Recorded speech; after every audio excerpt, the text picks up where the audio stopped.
Hi guys, welcome back to my channel. It's Jen. I am a neurodivergent writer, PhD student. I talk about being chronically ill, which is this video. And you currently join me in my childhood bedroom because I still haven't gone back to Dublin after Christmas. But I decided to film this video a little bit last minute. Not that my videos are ever planned or ever quality. But I was thinking recently, I think with the new year, it's now the 2nd, I think, when I'm filming this. I don't know when I'll upload it, but I was doing my kind of flick back through the year, even though 2023 really wiped me. So it wasn't a really positive flick back, but I did it.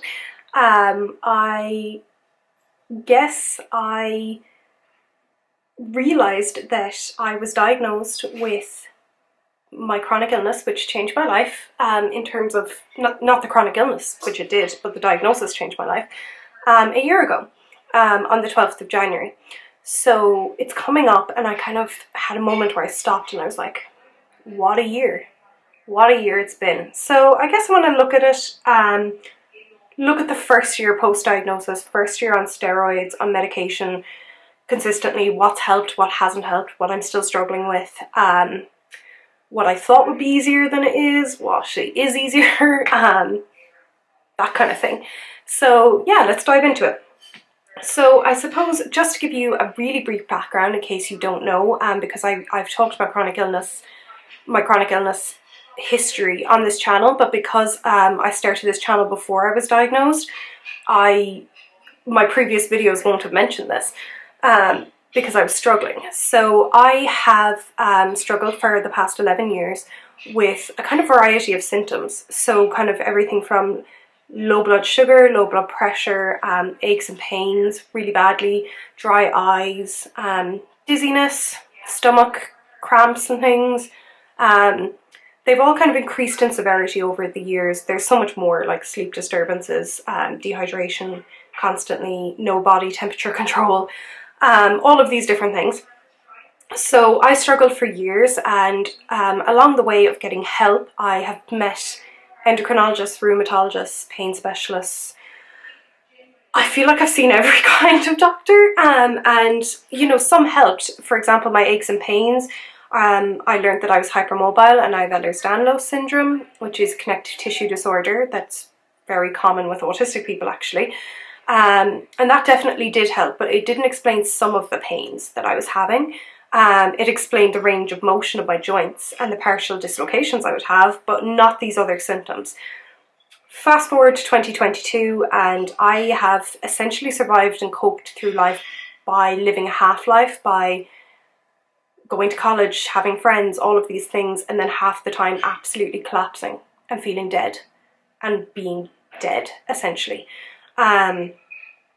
So all of that, you know, it was a horrendous time, which feels awful to say because it was 10 years of my life. It's my 20s. I'm 29 now. It's my 20s. And there are so many good things, but it wasn't easy and it wasn't good. However, by the start of 2022, my symptoms that I'd previously been able to manage by managing my stress, which should have been an indication of Addison's disease anyway, that it was so stress related, but whatever. We live and we learn. My symptoms just got worse, kind of suddenly, like things that I could manage previously by really controlling my diet and my rest and those kind of things, and still live only kind of at a 5 out of 10. Suddenly it didn't matter what I did, I was at a 2 out of 10. I had to leave my job for 6 months. I had to move home to this room. I had no concept of if that would ever get better because I had no idea what was suddenly wrong with me. And it wasn't sudden because these symptoms were the same, but they were suddenly so much more aggressive. Thankfully, I guess I met an incredible endocrinologist who I guess is kind of almost someone who has a nose for details, like just always sees the details. And I was diagnosed in January last year with adrenal insufficiency. So Adrenal insufficiency essentially is also called Addison's disease, but there's primary type of Addison's disease and I have secondary, which is often called adrenal insufficiency. Essentially what that means is that in primary Addison's, the two adrenal glands that sit on top of your kidneys, they're kind of almost like triangle shaped hats, they're tiny. They're essential for, secreting hormones to handle stress, like cortisol. In primary, those adrenal glands are dead, essentially. In secondary, the problem is in the pituitary in the brain, which sends a signal to the adrenals to produce the cortisol.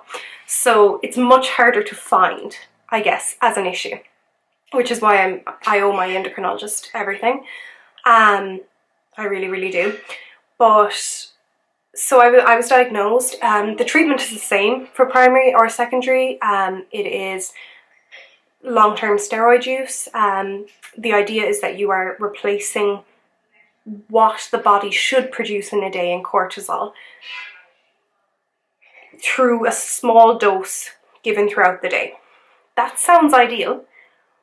And it is. It's great. Like, it's much better than when I wasn't medicated, but it's also hell because you have no idea the degree at which you process stress in your life.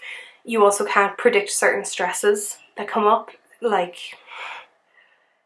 a car crash or getting a fright, watching a movie that distresses you more than you think it would, things like that. So your medication and your dosage has to change around all of those things, or otherwise you become quite unwell.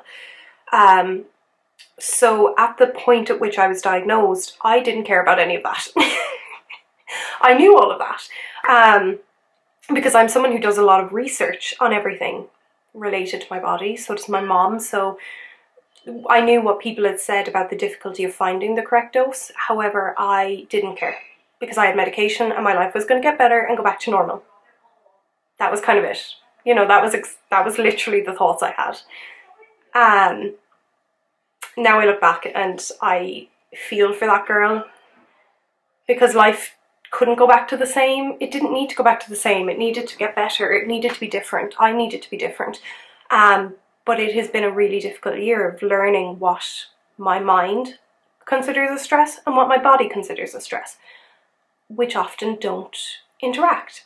So I really did think all of my problems were going to be solved. I also thought that I was going to have a great deal more control over my dosage than I did. I suppose because I was the one taking the tablets, I thought it was going to be similar to you can control how many painkillers you take if you have a headache. Like, I had a really simplistic view of how I was going to handle this, which is a nice idea. It's very nice, but it's not real.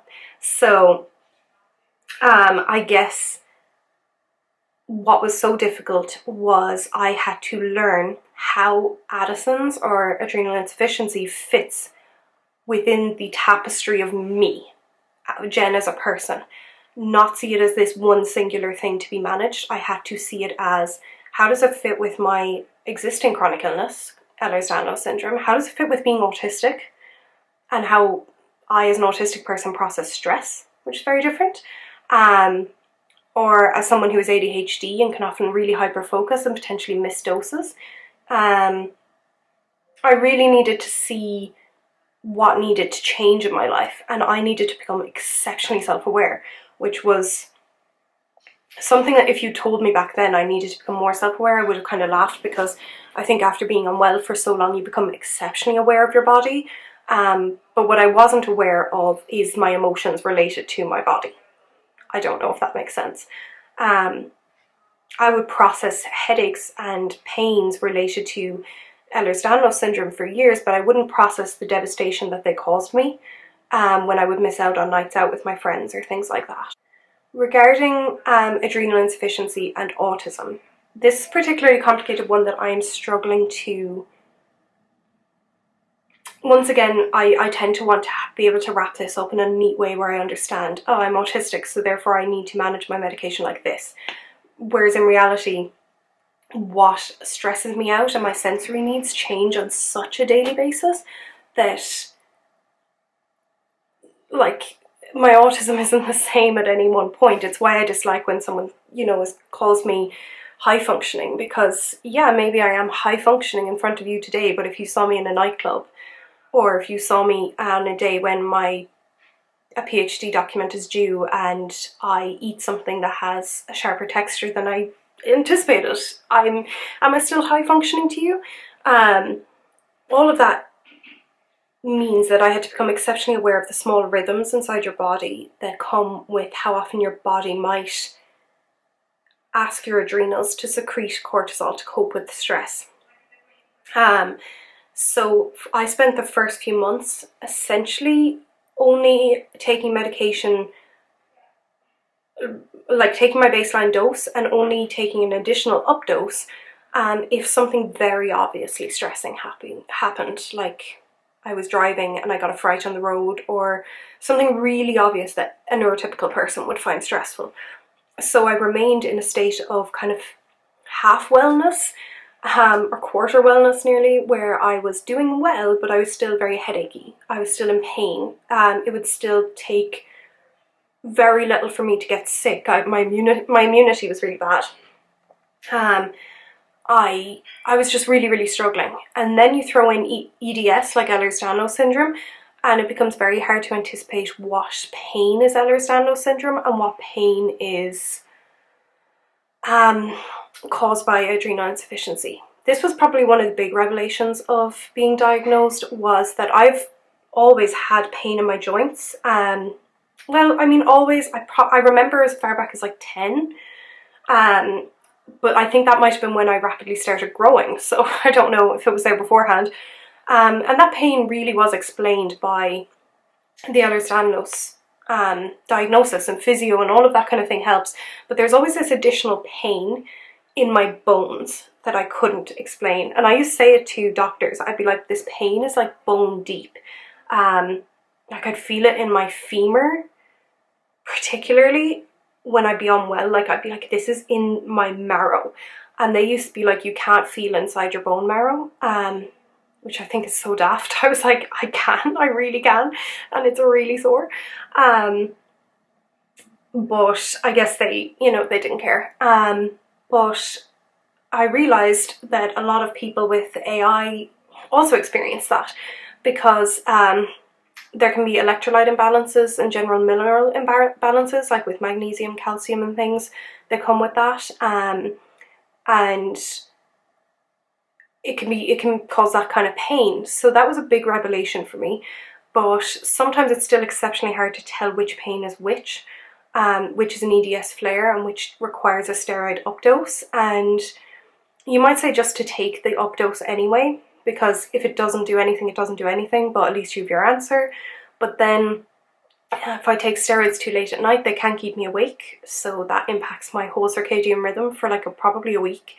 It also causes water retention, which is something I struggle with in terms of body image and weight gain and things. I've talked about it before.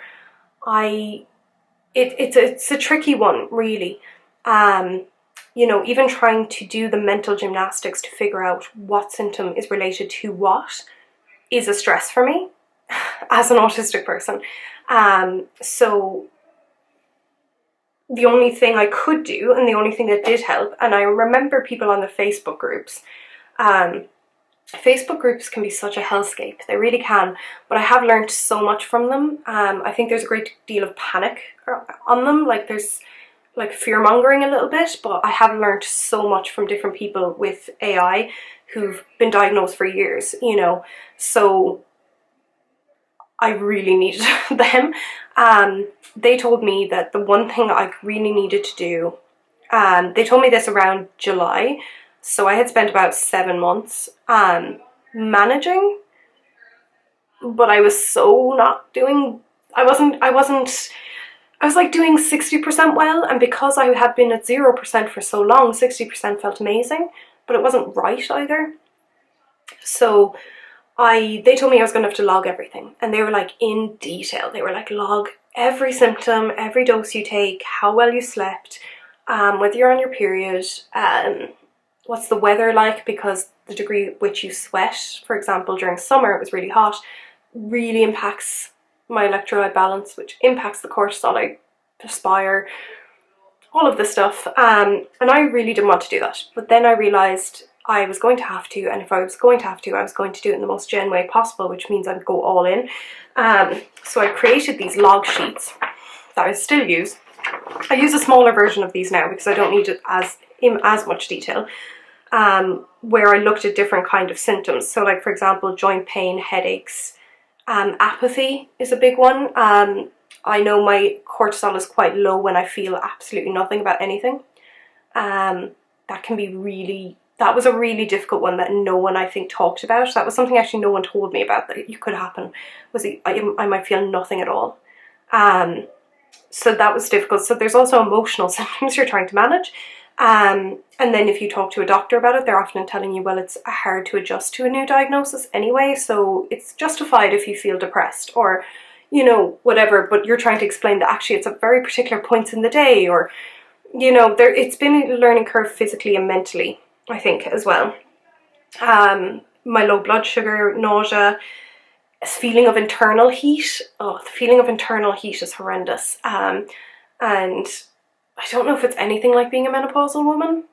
I'll find out in the future, but if it's really uncomfortable and all-consuming. So I started logging everything and grading, and creating graphs based on where I was. I would take note on what I had to do that day. Like, there's a whole section on this on social pressures, obligations I had, what I found exhausting. Did I take my vitamins, what painkillers I needed for my joints, if I needed any, did I have a headache, what was the location of the headache.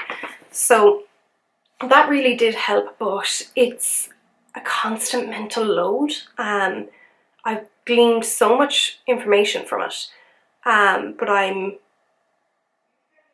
not enjoying it, you know, because I'm so tired, because I've been doing that now since July and I have learned so much, but I know I can't stop anytime soon because I need to keep tracking every time I enter a new phase of life. Like recently, having moved and started a new job and things, I needed to track my dosage then because I need to know how stressed I was. How is that impacting me on like a micro level, nearly? So it's kind of constantly never being able to relax a little bit because you're constantly taking notes, you're constantly logging. It has made me exceptionally aware of my body. And I think that has given me a greater appreciation for what my body has survived, because I now feel like I went through life totally unconsciously putting myself in stressful situations that now I realise obviously my adrenals were, or my pituitary was really struggling, and 2022 was obviously just the last straw. A lot of women are diagnosed in their 20s, so it might just be a case that it was just the last straw for it. But yeah, I think it's really difficult. And then I add things in, you know, like having a history of disordered eating really, really heavily is impacted by how I view my body and my shape and my worth, which means taking steroids that cause water retention but also increase your appetite is to me really, really difficult, because it feels so wrong to say you're not grateful for these life-changing meds. You know, they've changed your life and they've given me back my life. And I'm so much happier, I really am, but that doesn't mean there isn't like this ache inside of you. But that's something that I guess I've had to recognise as a stress and seek help for additionally. And kind of once again weave that into the tapestry of this whole story, rather than seeing my life as different islands of myself. Like, my neurodiversity is here, my body image issues are here, my chronic illness stuff is here, and then me trying to work and study and all that is just separate. I am very proud of how I handled this year, I really am. I avoided a crisis, so you can have an Addison's crisis or an adrenal crisis if you you essentially can't really keep down your medication due to a severe stress. Could be, you know, it could be a vomiting bug, it could be a virus, it could be anything really. And they're exceptionally serious and they require emergency injections and hospitalizations. The average person, I think I was told, I don't know if it's accurate, has about like 2 crises in the first year. I didn't have any. Probably purely down to the amount of brain power I put into managing this. Or just I got very lucky. I do think my immunity is really. I just cleared my throat, obviously having a bit of a cough. I'm going to say my immunity has gotten so much better, but it has. It actually has. I've gotten sick so many less times. I'm not picking up every head cold and everything because I think my body is now no longer in fight or flight. And even a year on compared to 6 months on, it's not as detrimental if I sleep through a dose. I don't try to do that, but if I accidentally turn off my alarm, back at the very beginning, I would instantly feel headachy. I would be feeling drawn. I would be, I'm going to say moody, but not even moody. I'd just be depressed. Whereas now, if I did sleep through, it's not as immediate a problem. I have more time and wiggle room to fix it because I think my body is in less panic mode. So it's hugely better. In every sense, it's better. But it's complicated. And I thought that at this point I would have it sussed. But now I'm going to give myself permission to see that by this time next year, I probably still won't have it sussed because my life is going to keep changing, the context of my life. You know, if I decided to have children in the future, that's a whole different kind of stress that's unprecedented to me. Or if I was to experience grief, you know, acutely, that's something I haven't experienced before. So like all of these things I just need to learn to recognize as something that isn't going to be a final learning curve. You know, I'll be hopefully 90 years old and still learning. But that is kind of my update, my review. I thought this might be nice to watch back at some point in my life.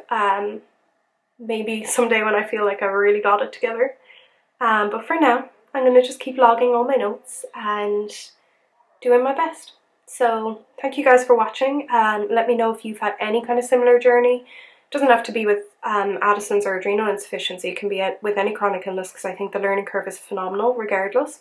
But yeah, I'm gonna go and I'll talk to you guys soon. Bye.